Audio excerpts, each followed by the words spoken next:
আজীবন যদি গুনাহ করো জন্ম থেকে মৃত্যু পর্যন্ত, আর কিয়ামতের মাঠে দাঁড়িয়ে যদি আমাকে বলে দিতে পারো যে আল্লাহ জন্ম থেকে মৃত্যু পর্যন্ত গুনাহ করেছি ঠিকই, কিন্তু বিপদে পড়লে কোনোদিন তাবিজের আশ্রয় গ্রহণ করিনি, বিপদে পড়লে কোনোদিন জিন পীরের আশ্রয় গ্রহণ করিনি, বিপদে পড়লে কোনোদিন মাজার দরগায় যায়নি, কোন দিবস, কোন স্থান, কোন কাল, কোন পাত্রকে আলাদাভাবে সম্মান করিনি, সেটা শহীদ মিনার হোক আর যে দিবসই হোক সেটাকে আলাদাভাবে সম্মান করিনি।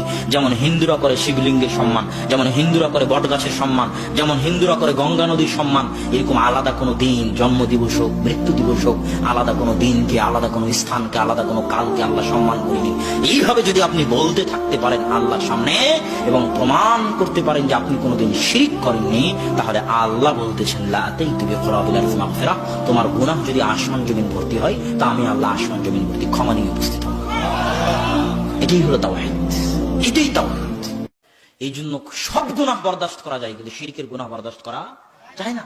এই বক্তব্য থেকে তওবা করতে হবে। বাড়িতে যত মূর্তি আছে, বাপের ছবি হোক, বাপের মূর্তি হোক, ঘোড়ার মূর্তি হোক আর হরিণের মূর্তি হোক, কোটি দামের হোক, ভেঙে ফেলে নতুন করে কালেমা পড়তে হবে, আশহাদু আল্লা ইলাহা ইল্লাল্লাহ ওয়া আশহাদু আন্না মুহাম্মাদুর রাসূলুল্লাহ, ভেঙে ডাস্টবিনে ফেলে দিতে হবে।